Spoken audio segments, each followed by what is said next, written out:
PJ, and I had already started this video, and then I got to a point where I was talking about my dad and how I knew he was going to die, and I thought that's a good story to tell you guys. Not good, but I mean that's a story you might be interested in. So I had my chart done by this woman.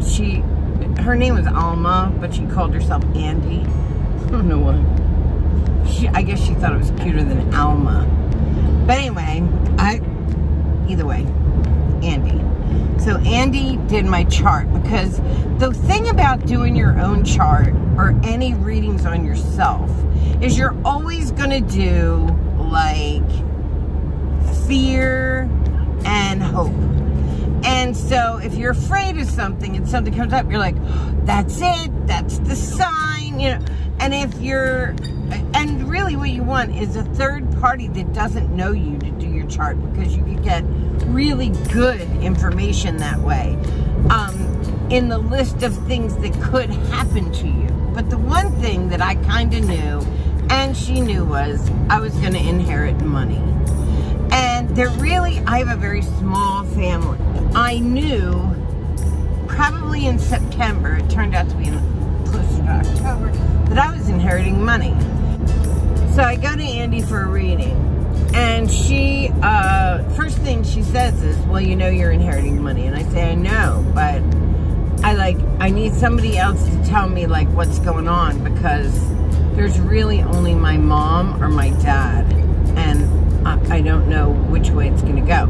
She refused to tell me, by the way. She would not say like, oh yeah, it's a male figure or a female figure. She just didn't want to put that out in the atmosphere, you know, kind of stuff. But she agreed that I was going to be inheriting money. So I was a bit of a mess the rest of the time. This was probably around my birthday in March. So May comes, and I'm talking to my dad, and he's like, you know, yeah, there's something on my foot, like, it's just been bothering me, it'll be okay, like, it's just like something on the foot. I said, well, you better be careful. And now, like, the little thing in my head goes, click, what? And so I said, you better get to a doctor, because, you know, my friend Becky, her father lost both his legs to diabetes, but he lived longer than my father. Anyway, so I said, you better get there, because, you know, they, with diabetes, you gotta be careful with stuff like that. He's like, yeah, my father was like that. He hated doctors, he hated hospitals more than anything. He's like, yeah, we'll get there. Like, don't worry about it. So now I am worried about it. So I bug him a little bit, and then I kind of like, it left my mind, it left his mind. I didn't know what he was doing. I didn't talk to him like every day. My dad was a strange duck. Like, he was kind of like a remote person. And back then, although my father and I never like had a bad like fight or anything, my family I was the black sheep my whole life. So it just was what it was. But anyway, so June comes, and I call my dad, and he says, hey PJ, he says, I told you about that thing with my foot, right? And I'm like, did you get it fixed? And he's like, well, you know, they really can't do it. He's like, I thought I told you I was getting that little thing done at the hospital. And I knew, like a fucking, like an anvil drop. I was like, it's Daddy. So I flipped out. I said, what thing at the hospital? Because I'm an idiot. I said, what thing at the hospital? And Daddy was like, you know, just this thing. They're just going to clean out some of my arteries because there's something wrong, and it won't let my foot heal because there's not enough blood flow because my arteries are clogged. He's like, it's from smoking. But my dad did not smoke at that kind of a rate, if you ask me. Like, it was the diabetes. He didn't want to admit it, but it was. And so he had hardening of the arteries in his legs. So, which also means you don't just get them in your leg. They're everywhere. Like they're, you know, when your arteries harden, they harden in your arms, in your legs, in your torso, in your heart. So, but legs are usually first, you know, and that's why you'll see diabetic people lose legs, because their arteries, you get hardening of the arteries easily, and their arteries are harder. So, not allowing enough blood to flow back and forth to do things like fix cuts and stuff. My friend Ernie Marchetti, the football player's kid, his friend Wolf and I were like best friends with him forever. He he got a scratch on his leg and died like within days of septicemia because he had diabetes. So, and when I was like 24, a friend of ours, Jim Gott, he died of diabetes as well, but he had juvenile diabetes and he was going blind at 24. So it can be devastating. Like, I've had some experience with it along the way.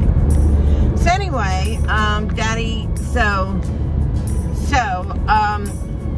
he says, yeah, I'm getting this little thing done. And I'm like, well, explain it to me. So he starts explaining to me, well, they're just cleaning stuff out. I'll be in a couple days. I'll be home. No biggie.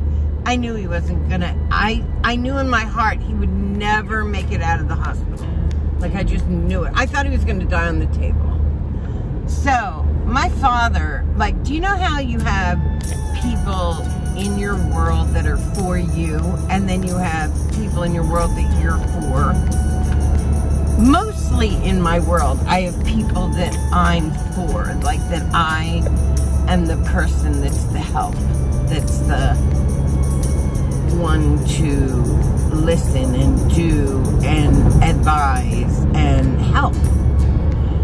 And mostly because I'm an Aries, and I have the hardest time accepting help. Like, I'm very proud in a bad way because there is times where, like, I just want to throw my hands up and go, I really need your help, and I can't. I'll just go to bed. I'll just be like, no, not gonna do it.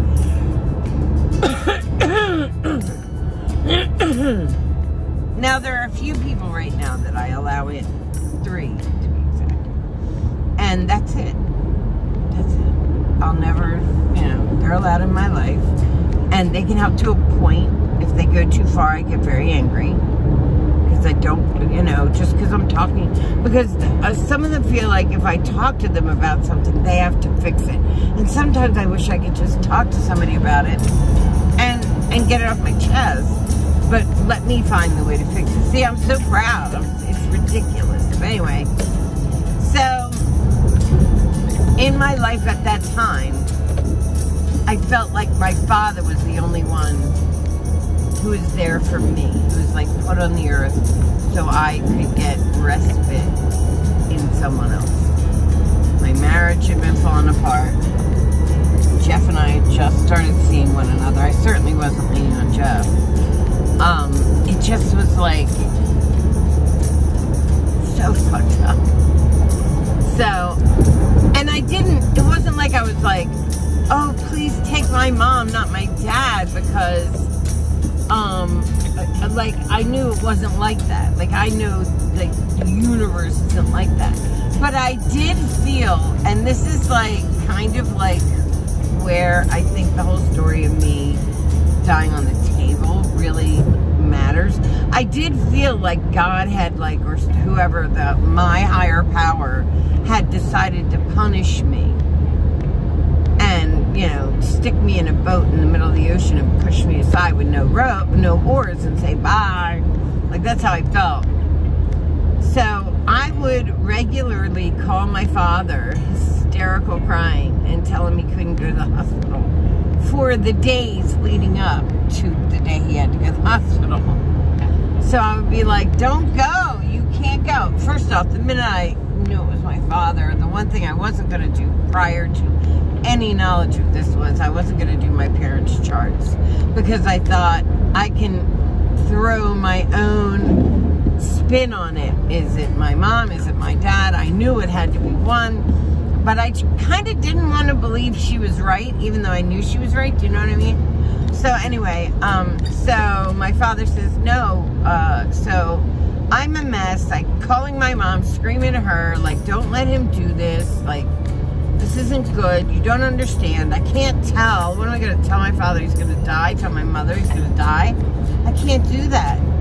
So finally, my dad calls me one night and he says, listen, PJ, I'm going to do this. I have to go to the hospital. I have to have this done. And I need you to stop what you're doing and allow me to do what I have to do. And I was like, hysterical. And he said, but I'm going to, it's hard, wait. He said, I'm going to do one thing. I want to tell you how much I love you. And I can't go into what all he said.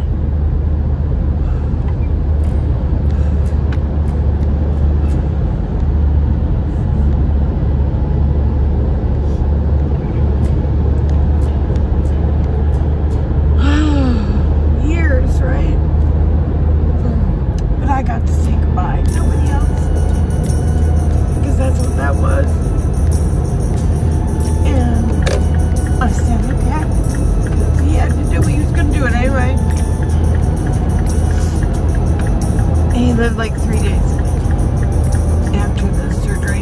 He never left the hospital. He was having mini strokes. I saw something was wrong like day 2 because he said he didn't need any more painkillers. He didn't feel his legs anyway. I was like, he was really pissed off, which made me at least happy. Well, what happened was he called my mother and said something's wrong. You better get here.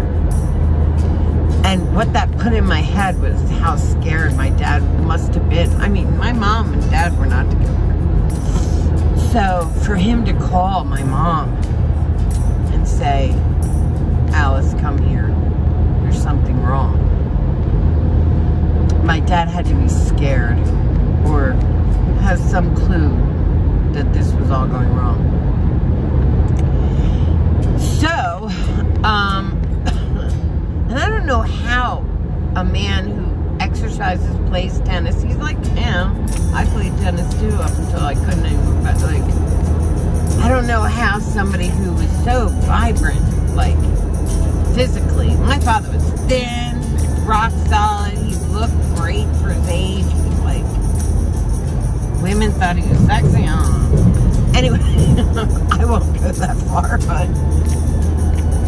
so, I, definitely was, like, crushed that, so when my father passed away, I went insane a little bit. Like, I don't even remember huge swatches of my life then. I wasn't sane. I just wasn't. I did dumb shit. I don't even know what I did. Like, I think somebody took advantage of me. I can't even tell you how. But shit went wrong. And then I got sick. And I died on the table twice. And I realized what happened to my dad, right? That he wasn't scared. Fuck, I wasn't scared. I was running for that. I was running. I was like, nope, don't want to go back. So that was what he was doing. Like, yeah, by far, especially if you don't feel good. Like, it wasn't like he died in his sleep. He died aware something was going wrong. Well, when you wake, when you come to yourself on the other side, you are so good. You're like, because I was like, I had really long blonde hair when I came out to really long, like I did when I was young. And I was like, swiping it behind me, like, holy shit, I feel better. Like Cher. Yeah. And, so it kind of wiped out what I was thinking, how angry I was at my higher power. It also kind of rejuvenated that side of me because, and I almost think, I went back to see the woman that did my chart, and she said, you forget my words. And I said, why? What was your words? And she said, I told you you'd be learning about death. And I was like, Oh. So I guess I didn't have a good understanding of what death was until my father passed away, and then I died on the table twice, because it was all in my father passed away early July, and by October I was on the table dying. So July, August, September, October, 3 months later, I was learning what death was firsthand. And I walked out of the hospital with Jeff different, like not sad, not self-destructive, not, that all went away, because I was just like so grateful to have been given a glimpse. And it also started me even harder on searching for out-of-body experiences and going back to heaven and seeing people. That's where that all happened, was because I learned what death is, and that it isn't, and that it's this kind of like switch that you just flow over, and then it's all better. But there is like almost healing on the other side. The one thing I'll say is, like, when I was, and if you don't know what I'm talking about, the video before this tells you about my near-death, well, no, my death experiences. It wasn't near-death, but that was like these two amazing experiences. So anyway, that's how that all went down, that whole year. Like, that's how it went down. The anxiety and fear leading up to my dad, the insanity that I went through between the time my father was buried to the time I passed away twice, waiting for him, and the renewal afterwards was amazing, because my God, like, nothing in my life save my children's births was more important. Nothing. Because it showed me that there is no death. And that, yes, you mourn the loss. I mourn the loss of Jeff, my father, every day. But I know they're not gone. They're not the ones. I almost feel worse for the people on this side. Because we know, you know, they know. The people on the other side, they're like, fine. It's us that are a mess, you know? So, there is no death. It's just a crossover to a different, to where you're who you are. And I don't even know if that has anything more than a vibration to it. But that, it's this transition to intention of whatever you want, you know. I'm sure there's more, but I think because I'm not passed away, like I'm still, my body is still on this side, somehow grounding me. I think, and this is just think, like, I don't know for sure, but I think that there must be something. I don't believe there's like nothing else to do but go have a good time. I think that there's levels of places and things you can do after. I think there is like some sort of like here we go to work every day and this, that, but that's not what it's like there. So, but I think you get a time to figure yourself out and then figure out where you want to go. Something like that. I'm not positive, but I think. So, anyway, that was the story of my father passing away. And then I told you about how I saw him in the elevator where he worked with Becky, out of body. And he said he had to go. He would not stay. He barely recognized me. And I think that's true. I think some people just choose to close that door. I have not been one of them. Jeff has not been one of them. But everybody has, like, there are things happening to you, but it's not like, I just think it's so much bigger, broader of a picture that we can't even fathom it until we're in that situation. But I do know you don't just black out. Like, it isn't like getting put under. Because I've been there. All right, I gotta go. Love you. Bye.